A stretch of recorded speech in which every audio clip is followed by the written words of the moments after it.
नमस्कार दोस्तों। आज का विषय है पूंजीवाद। राजनीति में हमारे पास कई तरह के वाद हैं, जैसे कि मार्क्सवाद, उदारवाद, वैसे ही पूंजीवाद, जिस पर आज हम बात करने जा रहे हैं। तो चलिए सबसे पहले देख लेते हैं कि पूंजीवाद है क्या। व्यापार के क्षेत्र में जिससे कि हम अधिक आमदनी प्राप्त कर सकें, वैसी वस्तुएं जो हमारे पास हों वह हमारी पूंजी कहलाती हैं। उदाहरणार्थ जैसे कि किसी मिल में रखी गई मशीनरी मिल मालिक की पूंजी है।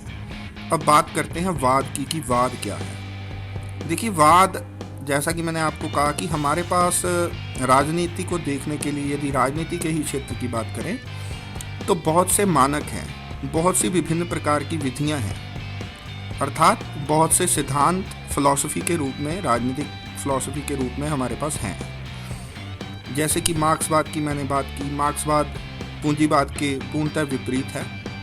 और जैसे मैंने ऊपर बात की आपसे, उदारवाद, वह एक अलग विषय है जिस पे कभी फिर बात करेंगे।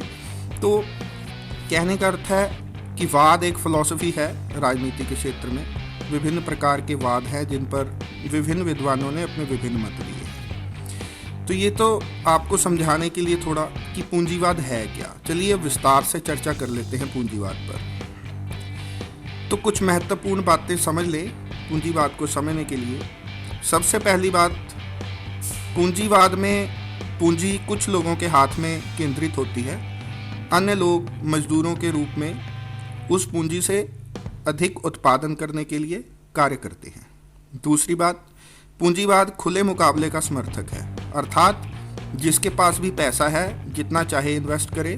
विभिन्न प्रकार के कानून बने हुए हैं, कानूनों के दायरे में इन्वेस्ट करे और जितना चाहे उत्पादन करके अपने व्यापार को बढ़ा ले। इसी प्रकार पूंजीवाद में केवल पैसा ही कुछ लोगों के हाथ में केंद्रित नहीं होता। जैसा कि मैंने ऊपर पूंजी आपको बताया, वह पूंजी भी कुछ लोगों के हाथ में एकत्रित होती है। जैसे कि मान लो कि किसी ने ऑनलाइन व्यापार खोला है। अब ऑनलाइन व्यापार कैसे खुलता है?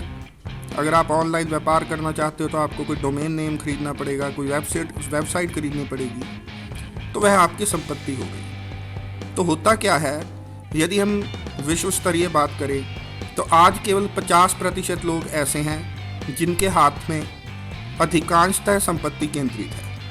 हमारे भारत की बात करें तो केवल 100 परिवार ऐसे हैं जो कि 90 से 95% संपत्ति पे कब्जा रखते हैं, अपनी मलकियत रखते हैं। तो बाकी सारी व्यवस्था उन्हीं के दिशा निर्देशों पर घूम रही है। तो यह है पूंजीवाद बेसिकली, यदि इसको बहुत संक्षिप्त में हम समझें। अब बात यह है कि जब भी कोई वाद हमारे समक्ष होता है तो उसके बहुत से लाभ होते हैं, बहुत से हानियाँ होती हैं। तो ये पूंजीवाद पूरे विश्व में बहुत अच्छे से फल फूल रहा है, दिन दुगनी रात चौगुनी तरक्की कर रहा है। तो फायदे तो इसके ये हैं कि एक तो आप व्यापार जितना चाहो उतना कर सकते हो, जितना चाहो उतना बढ़ा सकते हो, जितना पैसा कमाना चाहो उतना कमा सकते हो।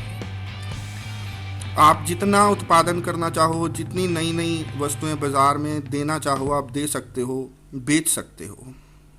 लेकिन इसके नुकसान कहीं ज़्यादा हैं।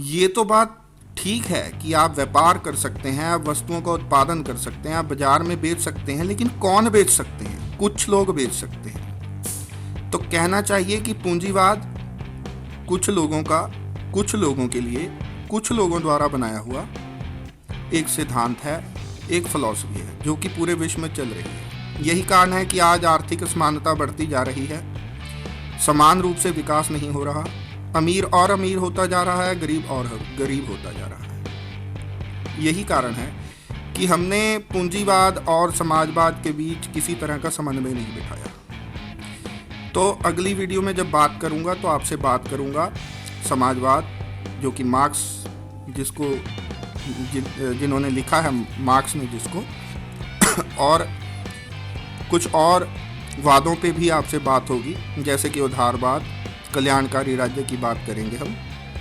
तो यदि आपका कुछ सवाल हो तो आप पूछ सकते हैं।